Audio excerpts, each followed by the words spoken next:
Alright folks, welcome in to our Saturday street stall. Waiting for people to come in to join us, and we see folk here on our Twitter. Wonderful.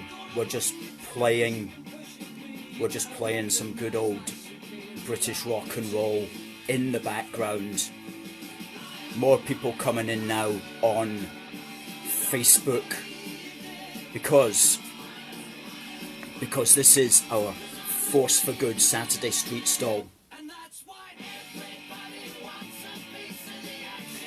Everybody wants a piece of the action. Well, if you come to a Force for Good, satisfaction is guaranteed.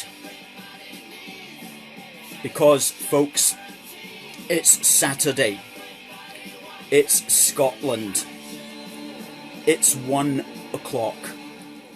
And this is a Force for Good's Saturday street stall, coming to you live from the great British city of Glasgow. Thank you to Angus May and Richard for giving us a wave there. Please give us a wave if you're coming in. Great to see so many on Twitter and on Facebook, because this is where we daily, weekly, monthly and yearly are sticking it to the Scot Nats until these people see clearly.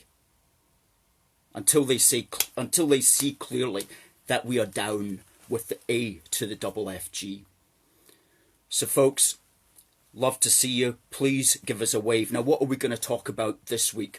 The first thing we're going to talk about is SNP TV's, or should we say STV's, North Korean children's broadcast, which was a remarkable piece of propaganda which came out on Sunday, to much public dismay, that the political editor of SNP TV, euphemistically known as STV, would think it was appropriate is really quite remarkable. And I know a lot of people did not see it because such a, I suppose, Unionist furore was created that the political editor of STV took it down. So many people have not seen it, but it is still out there on Twitter if you take a deep breath and look at it. But when we saw that, we were shocked, because we have seen a lot of SNP propaganda, and we do know that is a strange thing about the SNP, but they always use pictures of little children in their leaflets and in their brochures and in their propaganda, to the point where it's unseemly, to be quite frank with you. Well, they were at it again, or rather the political editors at SNP TV, otherwise known as STV, were at it again. Rita, thanks. Gordon, Alan, cheers.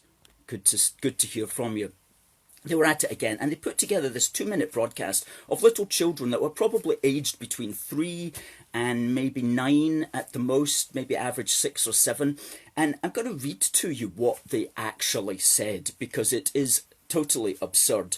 What they did was they had a little child would say like 3 words, and the next child would say another 3 words. Robert says, save the children. Neil says it's indoctrination.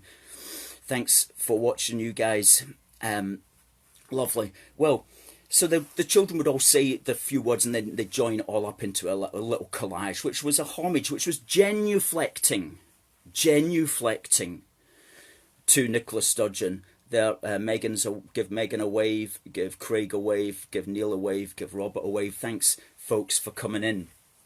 So they were genuflecting, and the little children didn't know any better. Ray, there you go, and Scott. And this is what they said in a children's voice, okay? The children of Scotland would like to say thank you to Nicola, our First Minister of Scotland.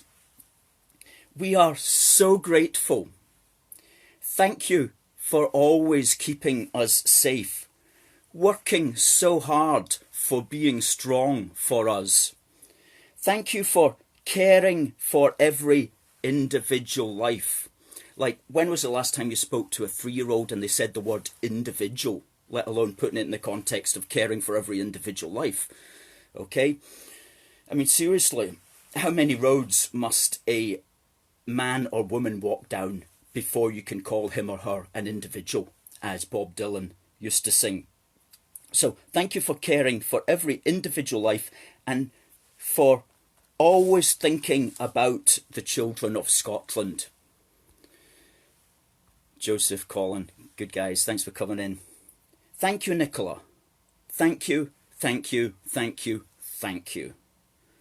Well, that was just appalling, absolutely appalling. Can you imagine? Can you imagine if they did something with Boris in there? You know, the children of Scotland would like to say thank you to Boris, our Prime Minister of Scotland, which is what he is.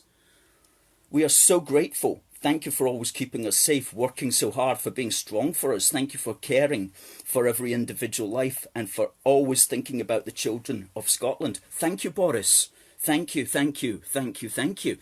Well, would that get made? I would hope not. I would hope not, just as I would hope that the SNP STV video is confined to the depths of the ocean and lies there acting as a warning to other producers who are going to try to promote such blatant North Korean style propaganda. And that's being unfair to the North Koreans, because we don't really know what goes on up there. You know, they get a bad rep, but we don't really know what's going on in North Korea. Nobody knows. So maybe they're nice guys up there. I don't know. But so I don't want to be unfair to North Korea when I say that is appalling, you know. But this is where modern Scotland, this is where we're going. And there's a lot of Scottish national people who don't see anything wrong with that. They don't think that's unseemly to use little children who are just learning to speak English and putting political words into their mouths. They don't see that as wrong. So we do have a demographic here in Scotland who does not see that as wrong. And that's worrying, and that's a concern. That's a concern for us all, but hopefully we live and we learn and we grow and we get better at it. Well, you know, I was just on the phone there to somebody before I started, and they were saying to me that, oh my goodness, this week the news has just been so tiring. It's been so tiring and just draining, tiring and draining, because the media is concentrating, as we know, on the whole Dominic Cummings thing. I'm not going to talk about that, other than to say that there does seem to be a double standard there when you've got other people who have been doing the same thing, but they haven't been being brought up on it. Obviously, maybe they're not regarded as important as what's been happening with Cummings. But leaving him aside, we now have to look to our Scottish administration for guidance upon what's happening. And you can't really get away from it. You open up the newspaper, you switch on YouTube, and you're getting bombarded with so-called Scottish government messages. Now, as you know, we don't call them the Scottish government because there's only one government in the United Kingdom. There's only one sovereign government, and that is the British government.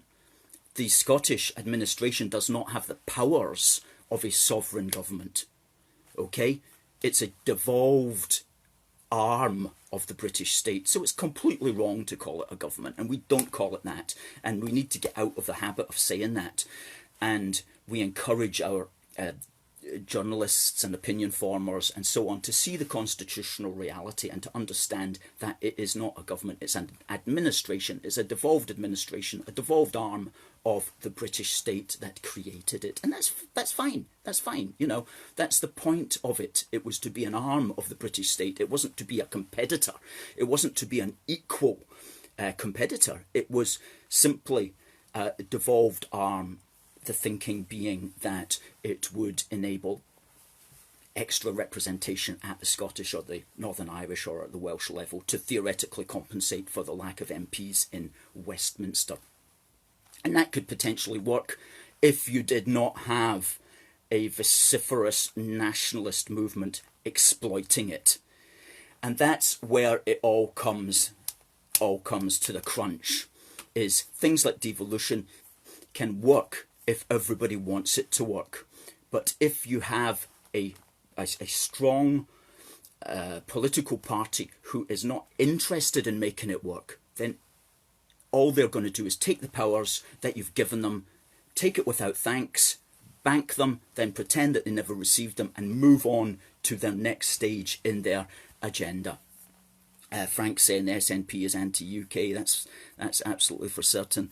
Greg saying fly the Union Jack. We certainly will, my friend. And the great Union Jack up there, created by the Scotsman King James VI when he became King of Great Britain, which we never tire of saying because we love to promote our British history. And Scotland has been so much essential there. Somebody saying there, sitting here in my Unionist home in London, watching the good guys now. Thank you, sir. Thank you, sir. One nation indeed. The United Kingdom is one nation. If you have any comments on Twitter, please fire them in. Any comments on Facebook as well, please fire them in. And you know, the United Kingdom has been so good to all of us during this COVID crisis. And all the money that's coming to Scotland has been created by the British government. The British government and the Treasury. Without them, we could not get through what we're doing. And you know, Scotland has received nearly £4 billion in extra spending during this crisis period, and there'll be more to come. 80% of many people's wages are being paid for by the British government. It's provided supports, it's provided grants, it's provided loans for Scottish businesses. It's provided millions of pounds of support for isolated people and for Scottish charities.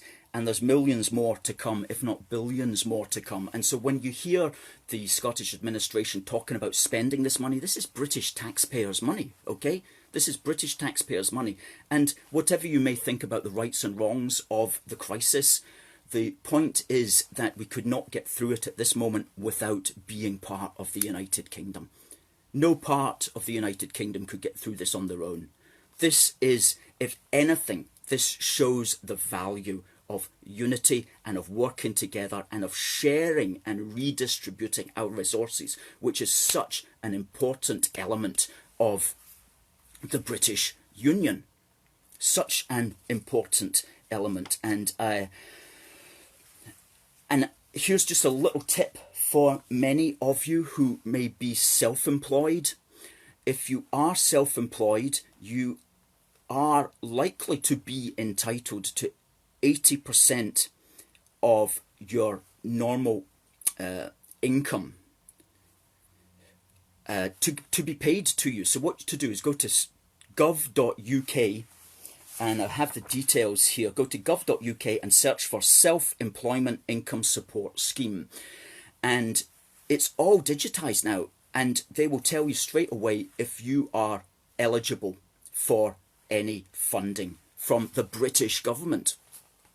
And if you are, you'll get 3 months for March, April and May, and you'll get 80% of what you would have made or estimated you would have made according to your last tax assessment. And you'll get that. And it's automatic. You just press a button. So that's something to do if you're self-employed. And the Chancellor, Rishi Sunak, has just announced last night that it's going to be extended for another 3 months. So that will be June, July and August. And you'll get 70%. And you'll claim for that in August. So the British Treasury has been incredibly generous to us all. But then again, I mean, they do kind of owe it in the sense that, you know, the government's brought all this upon us. But nevertheless, it's got the power to fund the money. Where it's all going to come from, we'll find out when this is all over.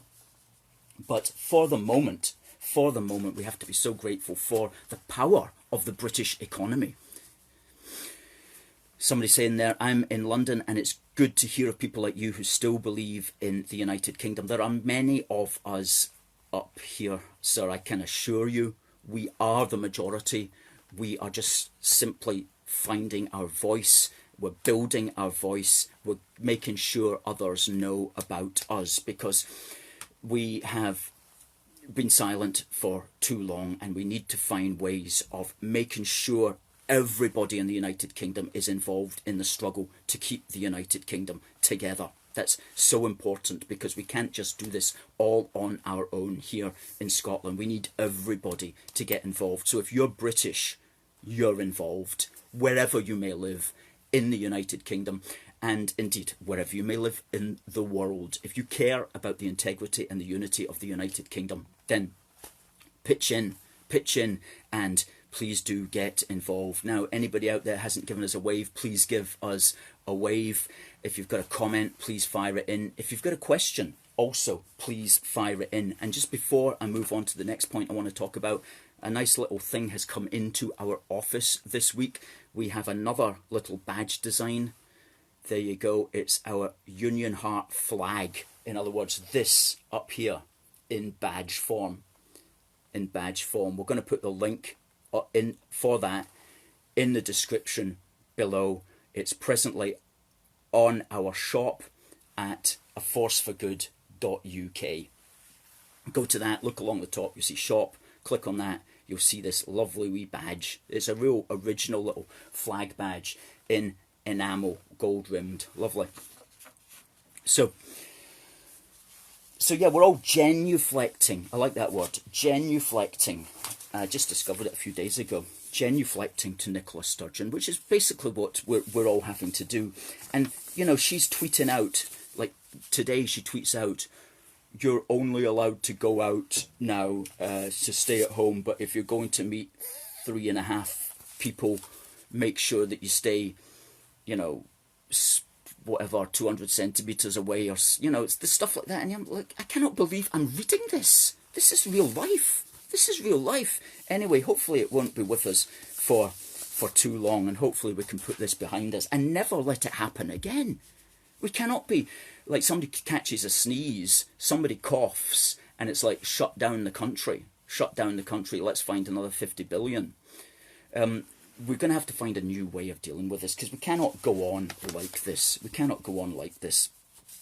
Anyway, because as we've been pointing out as well, this crisis has been devolved, and it's been devolved to her, and she's making the most of it. As a politician, that's entirely proper, that she should make the most of it. It's entirely to be expected that she will make the most of it. It's just as Unionists, we don't want to see her taking centre stage. We don't want to see little children genuflecting to her in videos. We don't want to see that sort of cult of the leader, which she loves, and which she's just going to continue on. And also to be able to do this as well without having to worry about where the money is coming from. Now that's a big thing, okay? She's got power without the responsibility of where the money is going to come from. As somebody said here in a letter, which I've just noticed in the Daily Telegraph, why on earth did Westminster ever legislate to give devolved administrations power to deviate from the central authority in a situation such as we now face? It is divisive and a recipe for confusion and chaos. And as we said, it was done in the Coronavirus Act 2020, Schedule 22, Part 3, which gave all powers relating to events, gatherings and premises in Scotland to the Scottish ministers, so-called. So that was a misstep, and that was a mistake, because it created a shambles, and it also created in our heads the division of the United Kingdom into 4 separate parts. It created a federalist attitude in our heads that we have to consciously fight against. As somebody says here, what a shambles removing the coronavirus lockdown has become in the UK. Each part doing its own thing at its own pace, making life impossible for those who live and work in the borders areas. The person to blame for this mess is Tony Blair, who as Prime Minister pushed through the regionalisation of the UK. And that's certainly true. Because of his actions, we have a divided country and cannot act in unison to deal with a crisis affecting us all. Well, that is what it seems like at the moment. And we have to hope that we'll learn from that, and our politicians will learn from that, because we have to stay positive in this particular regard. You know, an example is, for example, the A9, okay, which is Scotland's longest road, and which it was being upgraded to dual carriageway until the lockdown happened. And as somebody pointed out here in another letter to the newspapers, it was shut down at huge cost to the economy, even though road building is generally quite a socially distanced activity. You know, the men who are building the roads can stay in their cabs, or they can stay sufficiently far away from each other, or they can wear masks. It wasn't like a road building isn't something like it's like in an office or something like that where you have to shut it all down. So road building could have continued, and certainly the A9 could have continued, and all the money that's been lost from that lockdown is very, very serious. As the person says here, where was the risk perceived to be? The reasons must be political for Scotland to be seen to be more caring. This control is exercised by a minority authoritarian government, safe in the knowledge that the UK taxpayer will bail them out, allowing them to duck responsibility. Just what I said there, allowing them to duck responsibility. It says that somebody's coming in there on Twitter saying Australia is moving at different speeds according to the different regions. That's true, but Australia still has that governed by the central Australian government. The states are they're still under the control of the central government. When we look at Australia, we don't think of 8 different countries. We think of simply the Australian centre, which is how it could have been in the UK as well. I mean, Boris Johnson could simply have said, look, you know, Scotland, you move at a different pace, or Northern Ireland, you move at a different pace. That's who we would want to have heard that instruction from as British Unionists. We don't want simply to see the separate parts going off in their own way as if they are self-sovereign, independent bodies. We spoke about that about two sessions ago. And one of the points that I want to make on this is that quite a few people are seeing what we're seeing. You know, they're seeing this break, this division, this breakup, and they're getting concerned about it. Somebody says there on Twitter there are plenty of outside jobs that could have continued. That's absolutely true. Plenty of them. And to imagine that you're at risk from building a road is or working on a farm or something like that, you know, it doesn't really make much sense at all. But people like ourselves say, right, how in future can we make this more unified? Because we're always looking for ever closer union within a British Unionist context. Unfortunately, some people who are quite influential in the media look at it and they say the problem is we're not sufficiently devolved yet. Now, you hear this everywhere from The Guardian to The Telegraph. There is a sort of commentator based in London. And, you know, don't get us wrong, we love commentators wherever they may be based, and many of them speak good sense and so on, but some of them don't really understand, as we've always said, how the British Union is held together. They don't understand the nature of the UK as a unitary state, that is, as one central parliament that devolves responsibility. They seem to think that we're already a separate federal country with sovereign different parliaments. Well, and so they advocate even more devolution. They advocate giving even more powers, as if that's somehow going to make any difference. It's not going to make any difference. As we keep saying, you could give the moon to the SNP and they would pretend that they never received it, and they would complain that it wasn't enough, because that's the nature of who they are. That's the nature of their political agenda. They have to keep pushing. They don't care that powers are not being exercised here or there, or that we need a little bit more democracy here, or what they care about is just breaking up the United Kingdom. That's all they're caring about, is breaking up the United Kingdom. It's not about the democratic deficit. It's about how do we destroy the UK. And so they'll never be satisfied, regardless of the number of powers that you give them. They'll never be satisfied with that. They'll just keep going on until they break up the UK. And then if they ever did that, they would most certainly not be satisfied, because what would then happen? You'd have to have a separate English Parliament. And if you think the Scottish Nationalists are bad at the moment, complaining about the British Parliament, wait until you see them complaining about an independent English Parliament. Oh my goodness me, we'll be back to where we were, back in the old days of constant conflict. So, as we keep saying, there's no good end to the Scottish Nationalist aim to break us into 4 different parts. There's no good end, and even if they succeeded, they would not be satisfied. It would only make matters worse. You know, some well-enough meaning people come onto our page and say, well, you know, I live in England, just give the Scots what they want. That'll shut them up.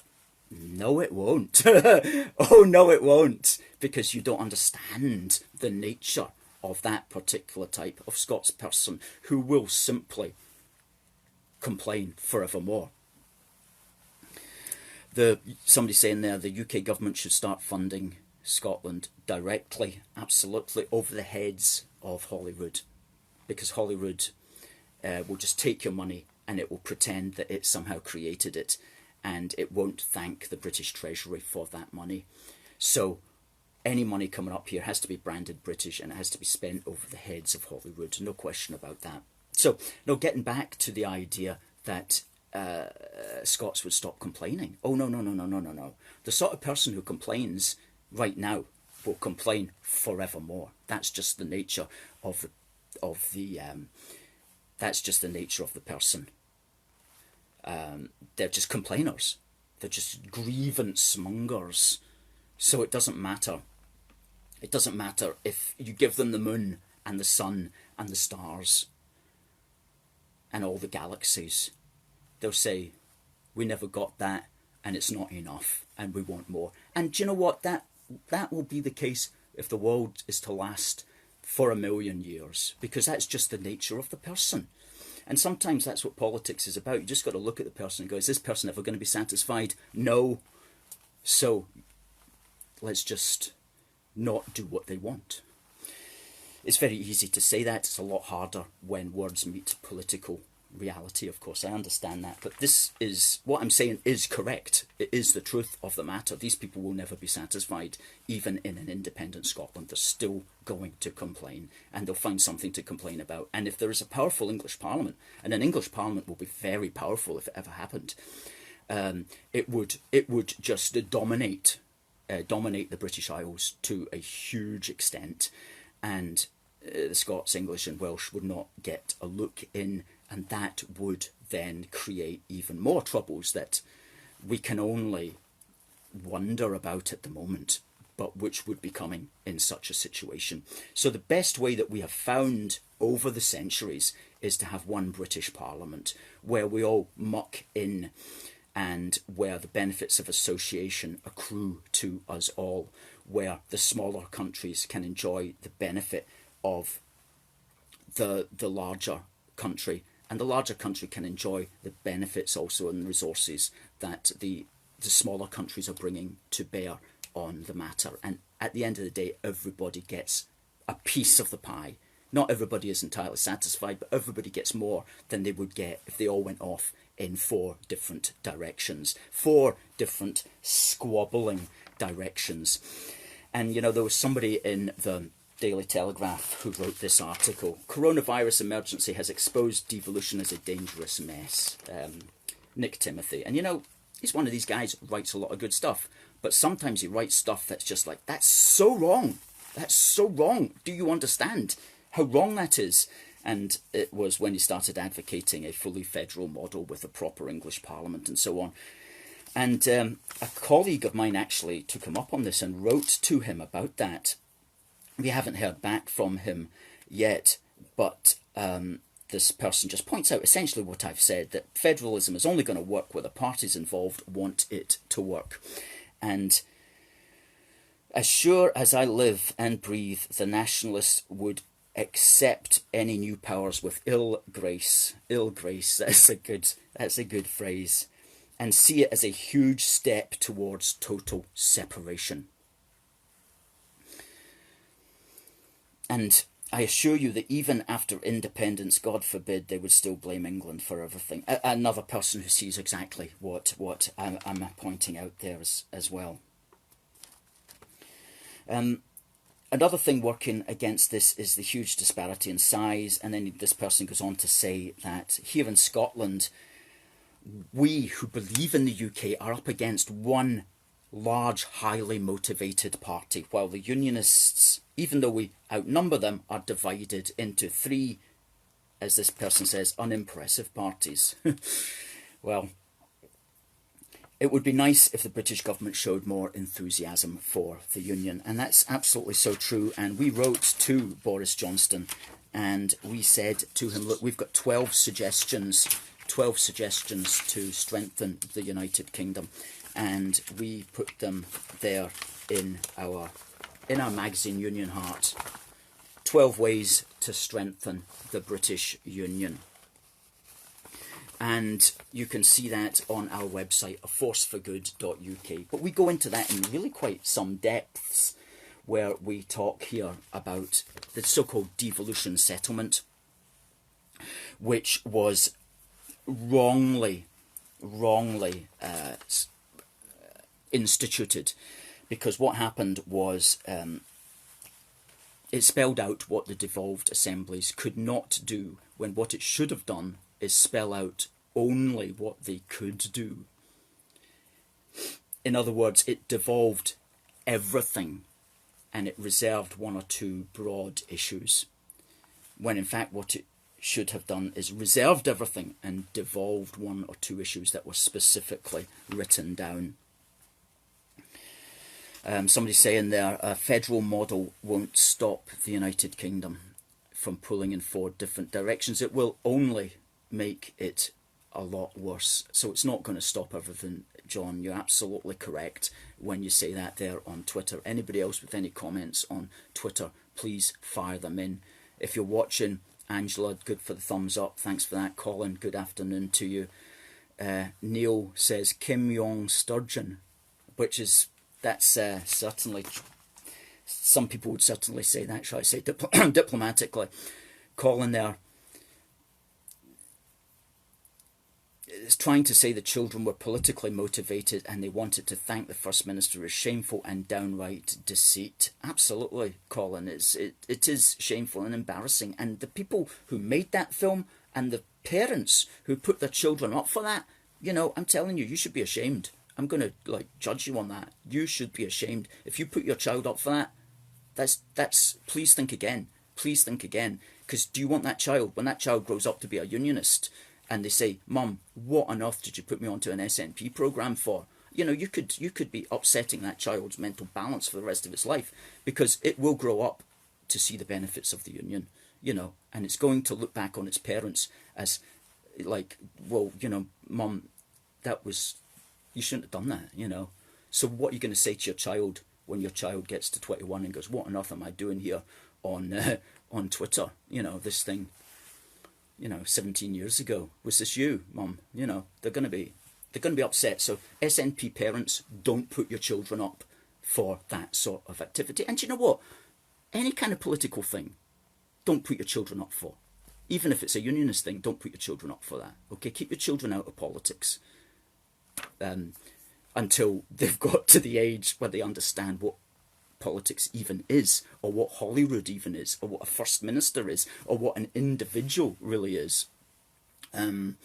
So that's my advice to SNP parents who are looking in, watching, and I do hope that you've learned something, SNP parents, from that embarrassing show that SNP TV, euphemistically called STV, put out on Sunday. Anyway, let's move on from that. This is our Saturday street stall. We cannot be out there. We would be out there normally with our street stall in the great British city of Glasgow or in any other town or city throughout Scotland. We'll be getting back out there once Madam Sturgeon has deemed it appropriate to politically once she's deemed it allowable for Unionists to politically campaign. I mean, she's campaigning all the time, isn't she, on the telly, right? But once she's deemed us being able to get out there, we'll do that. Because we can't do it at the moment on pain of being arrested.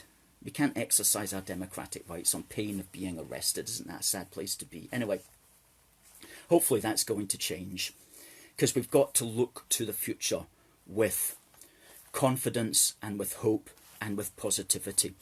And, you know, just that's something that I wanted just to mention is there's a lot of fear going around at the moment, and fear of various things and fear of the future. And that's not really how human beings should live. Human beings shouldn't live with fear for the future.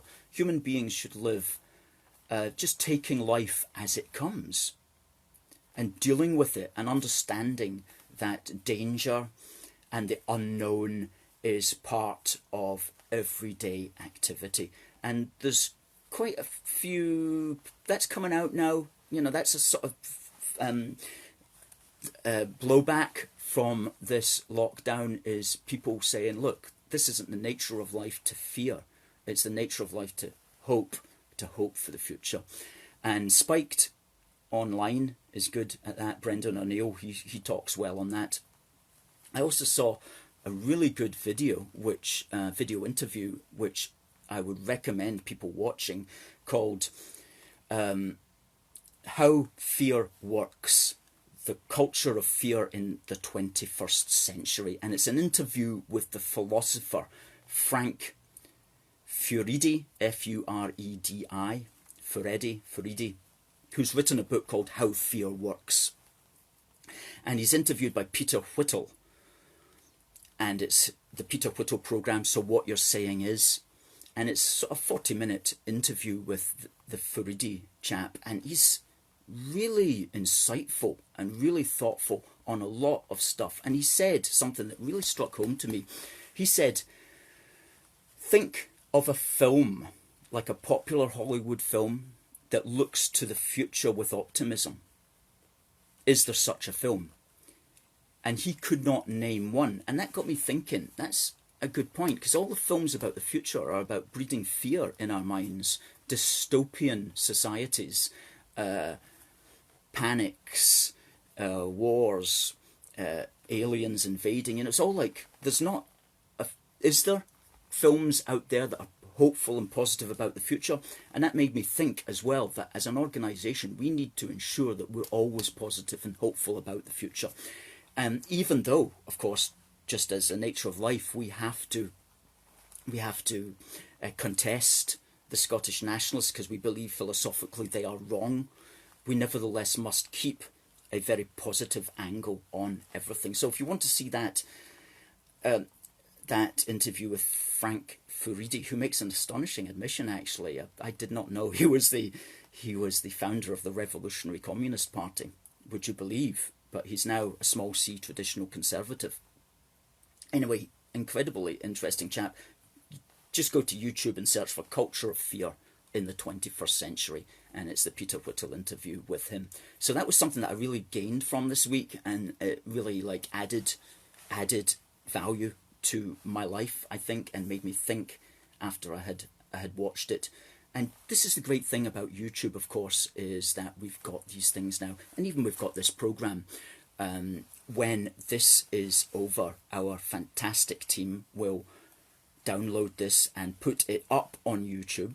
This will be up on YouTube by Monday. The previous 8 programmes are out there already. Just search for Saturday Street Stall and we're top of the rankings. Our fantastic team will also put this on to an audio podcast, and we'll also cut bits of it and put bits of it up on Facebook and on Twitter in order to direct people to aforceforgood.uk. Question coming in there. Sending support to our Scottish Unionist friends from Northern Irish Unionists. Well, absolutely. We love to hear from the Northern Irish Unionists, and we will be staunch and true for me and you.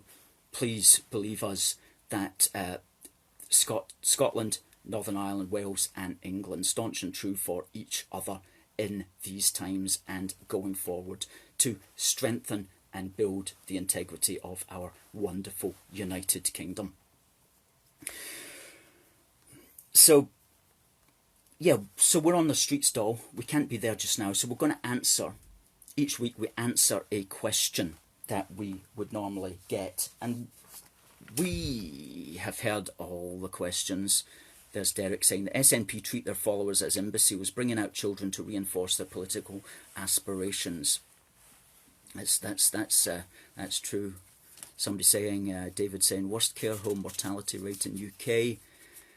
And then David's saying, propped up by the UK government, thankfully. Well, thankfully, imagine if this was happening and we weren't part of the Union, it would be absolute chaos. Absolute chaos. So,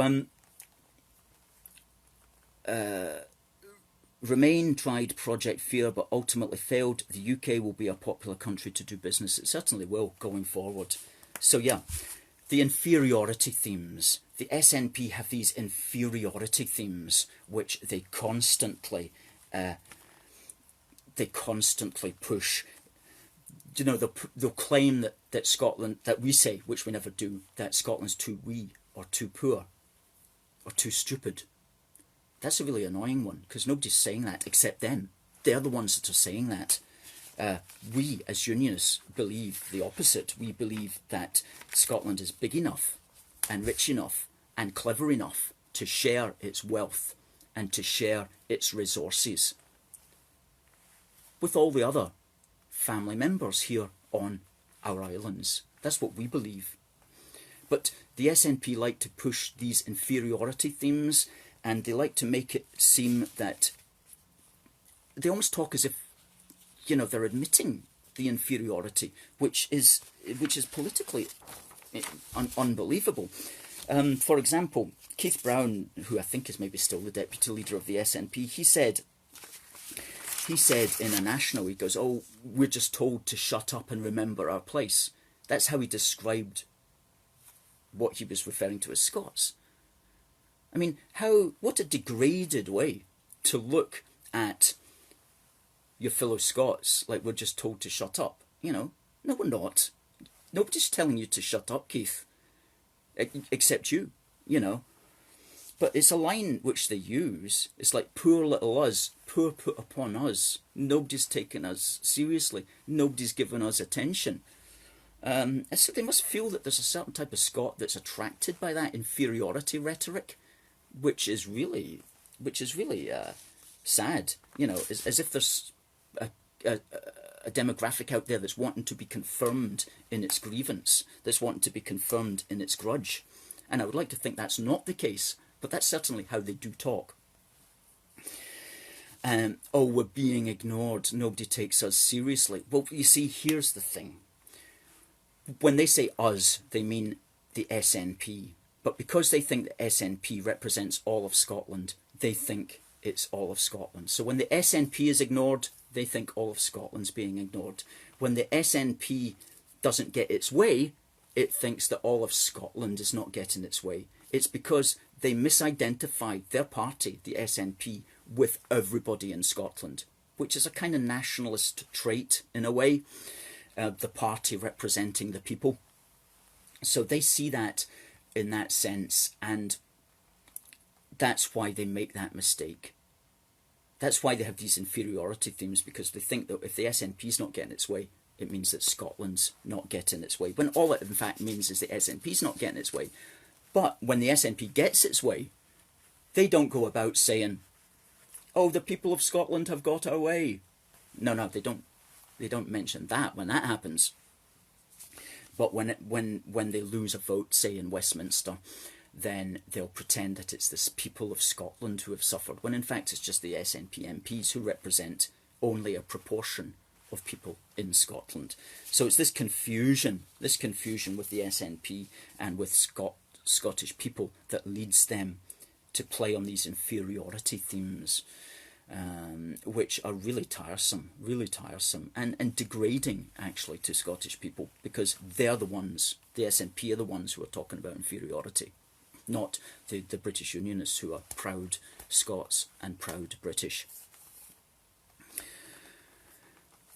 Thanks for the flags, Joseph. Richard, what's she going to do? Sell seashells as a potential Scottish currency? Possibly. Do you know, coming up, this is our favourite part of the show, coming up this week in British history, because we love our British history, because it informs our present, which helps us to create our future. And there's been a lot going on this week in British history. Today is a national day, the 30th of May, of one of the 14 British overseas territories in Anguilla. And the Scottish Nationalists will say, you know, no country ever voted against its own independence. Well, that's rubbish. Okay, we're gonna do a big article on that, actually, which is on our desk, which we're going to get to, because there's lots of countries who have behaved in such a way to stay part of the UK, and Anguilla is one of them, because the British actually joined it with St Kitts and Nevis and Anguilla into a combined territory, and the Anguillans didn't want that. They wanted direct rule from Britain, and this is back in 1967, and actually the Parachute Regiment had to go to Anguilla to restore order so that Anguilla could become a sovereign, self-determining colony within Britain, within the British political system. So Anguilla National Day today. So we like the Anguillans, and the Anguillans like Britain. We'll post on that, actually, because that's fascinating. That's a fascinating thing. Tomorrow, 31st, is the Battle of Jutland, which was the last big naval battle in the First World War, just off the coast of Denmark, Royal Navy versus the Imperial German fleet, where it was a kind of indecisive, really, an indecisive battle. Tomorrow as well is the day the Glasgow Cenotaph was unveiled by Field Marshal Douglas Haig. And if you go to the Glasgow Cenotaph, you'll see that during the First World War, Glasgow sent 200,000 men to the First World War, which is an astonishing number. The 1st of June last year was a Force for Good's Thin Red Line in Galashiels, where we stood up to them, and I know that I've got some Galashiels folk support us regularly, and some great folk there. AUOB, all under one banner, said 5,000, when in fact we counted them in at 2,122, and we always do that wherever that goes. 1st of June as well is the death of the Englishman who wrote the Sky Boat song. And we always like this little quirky thing, because the Sky Boat song, how does it go? Speed bonny boat like a bird on the wing, over the sea to sky, carry the lad that's born to be king, onward the sailors cry. That popular song created in the public imagination the romanticism of the Jacobites. And it was written by Sir Harold Edwin Bolton, 2nd Baronet of born in Charlton, Kent, you know. And so we've got there an Englishman creating a piece of Scottish popular culture, which you actually see a lot. If you think of maybe Scotland's most iconic painting is The Monarch of the Glen. That was Sir Edwin Landseer who painted that, who's an Englishman. If you think of an iconic Scottish monument, which is the Robert the Bruce monument in Bannockburn, that was Charles Pilkington who created that one. who was an Englishman as well. And of course it works the other way, Scottish people creating iconic English things. We wrote an article about that actually. It's called Our Social Union Depends on Our Political Union. And we pointed out to the extent to which people from England have influenced Scottish culture and people from Scotland have influenced English culture, to the point today where you can talk about a wider British culture, which we do all the time. Edward there saying, as others say, the SNP are a cult. That's sure. David saying many of them are brainwashed. Well, we would hope that many of them are able to see the truth and to hear the truth, and we're putting out the truth to help them in that regard. On the 2nd of June is the coronation of Her Majesty the Queen 67 years ago, and aren't we so lucky to be living in the Elizabethan age?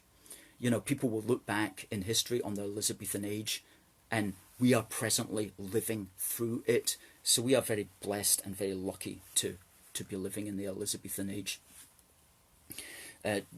One of the world's greatest queen, really. She will go down in history. On the 2nd of June, this is a sad story.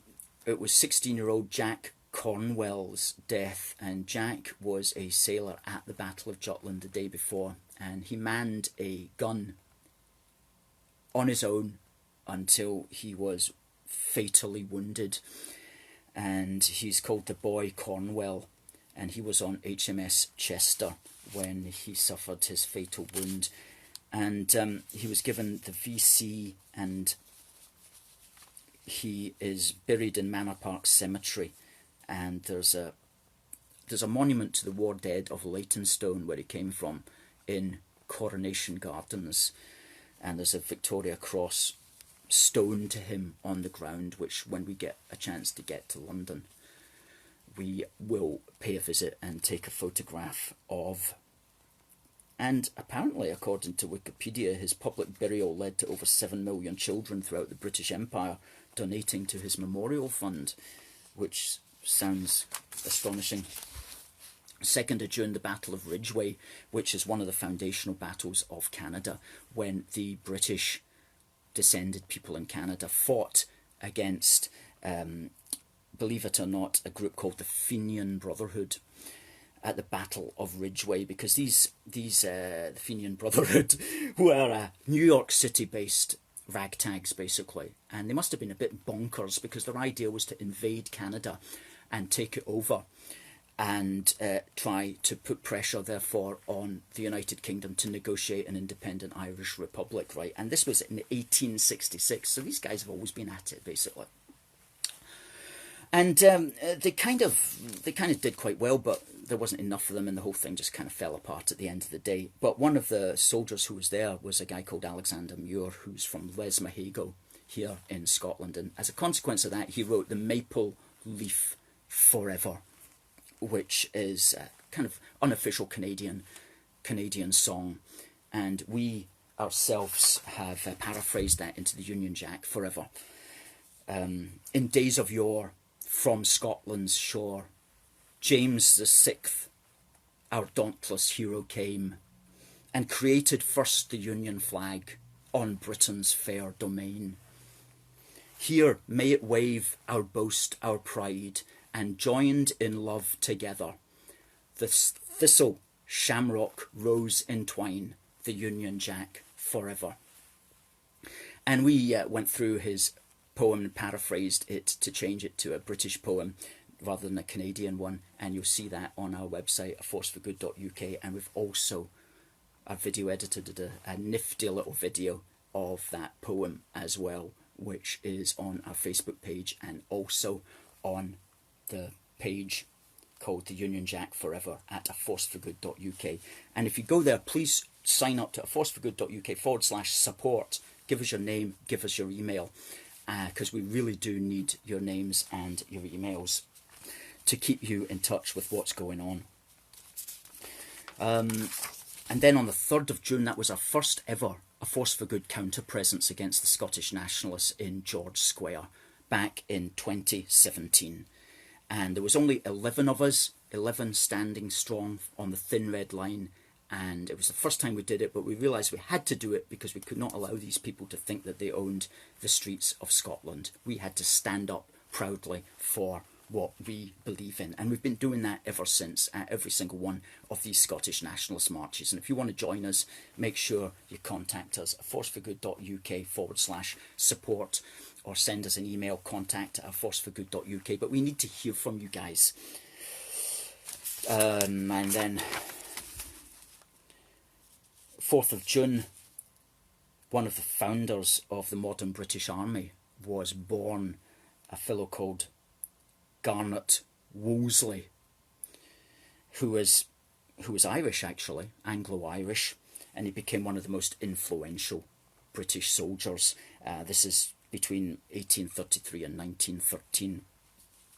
In Burma, the Crimean War, the Indian Mutiny, China, Canada at the Battle of Ridgeway that I just spoke about there. Wolseley was at the Battle of Ridgeway, looking to see how the Canadians were doing, defending themselves against the Fenian Brotherhood, so-called. And the great Scottish poet William McGonagall even wrote a poem to Sir Garnet Wolseley, and I want to quote it because I like the last verse.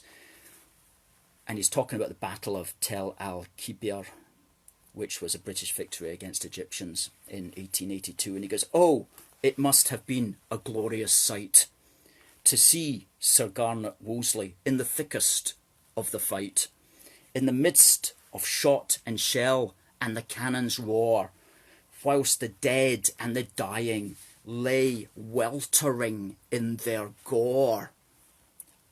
Lay weltering in their gore. What a fantastic line. And there's a statue of him in Horse Guards Parade. Garnet Wolseley, that is, not William McGonagall. Although there should be a statue of William McGonagall. He was a great British patriot. And this is one of our theories, is like he gets knocked through the history. Oh, rubbish poet, blah, blah, blah. Is that just because he was like, all his poems were like, for Britain, for the Queen, for the Empire?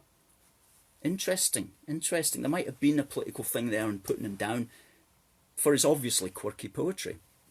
And maybe it was just sheer snobbery. I don't know. And then on the 5th of June, HMS Hampshire was lost off the coast of Orkney in, again, the First World War, with 737 men lost their lives, including Field Marshal Lord Kitchener, he of Your Country Needs You fame. He was killed in that as well. So we'll be writing about all of that on our social media platforms, on Facebook, on Twitter, and on Instagram. And we have fantastic social media pages. And I want to thank the social media curators who do help us on Facebook and on Twitter and on Instagram. You folks, you are stars. And without you, we can't do what we're doing, because I'm one man here, but behind here, we've got a team on Facebook, we've got a team on Twitter, we're going to have a team on YouTube, and we'll have a video editing team as well. So we really, really do depend upon you guys. Please go to forceforgood.uk/support. And one thing before I end here, I read the National because so that you don't have to, and I noticed this on Wednesday. And this is the Scottish Independence Foundation, and they're saying that they've raised £165,000 for 130 projects, Scottish nationalist projects, and they've listed them all down here. That's very interesting. And that 165,000 has been raised in about the last 18 months. So these guys are sorted as far as money's concerned. I mean, they are really putting their hands in their pockets. So if you think you've got any value from this, please do go to forceforgood.uk/donate to. That's numeral 2, or you might want to go to forceforgood/union-supporters, where you can donate monthly. But there's Arthur says, watching you from Thailand. Absolutely fantastic. Charles says, good man, keep up the good work. Derek says, thanks for reinforcing our united ambitions. And there's Duncan. I'll give you a wave there, Duncan. Kieran, we don't hear this in Westminster. You are the voice of reason. Thank you very much, Kieran. That's a really nice comment. And that's a really nice comment. Sammy's given us a wave there, waving back to Sammy. Good man. It's a really nice comment, and because we appreciate when people appreciate our work, and you can show your appreciation, you can show your love for us by keeping in touch with us and going to aforceforgood.uk/support, put in your name and your email. And if you want one of these nifty little Union flag, Union Heart, A Force for Good flag badges, which is that badge there, that design there, then go to aforceforgood.uk, look along the top where it says shop, and click on that, and you'll see this for sale. This is new. This just came into the office this week, and it is the business. It is the bee's knees. It's completely original as well. So folks, it's now 2 o'clock. I want to say thank you so much to everybody who's been watching on Facebook and on Twitter. We're going to get this up on YouTube and onto our Facebook platforms this coming week. I wish you all a great weekend. I hope that you all have a really nice day out in the sun. Just get out there in the sun. Greg, the UK government's paying for the furlough. Absolutely, absolutely. So, ladies and gentlemen, I'm going to bring this to an end. It just remains for me to say, as Richard has just said there, all for one and one for all. God bless the United Kingdom, and God save the Queen. Thank you.